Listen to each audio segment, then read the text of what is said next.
அப்பா மகன் அதிகார போட்டி. இந்த அதிகார போட்டியில் ராமதாஸை பலவீனப்படுத்துகிற முயற்சியை அன்புமணி செய்கிறார். அன்புமணியும் மருமகள் சௌமியாவும் செய்கிறாங்க.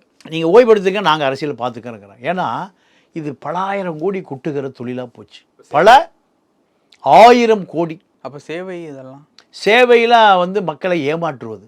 மக்கள் தான் 200 ஓட்டு போடுறானே, காக்கா பிரியாணிக்கும் ஓல்டு மங்கு குவார்ட்டருக்கும் ஓட்டு போடுறானே. இதில் எங்கே போய் சேவை பிடுங்குது?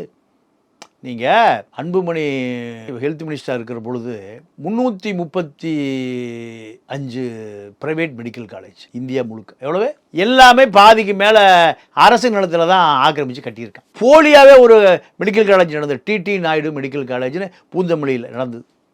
என்ன மெடிக்கல் காலேஜ்? டிடி நாயுடு மருத்துவ.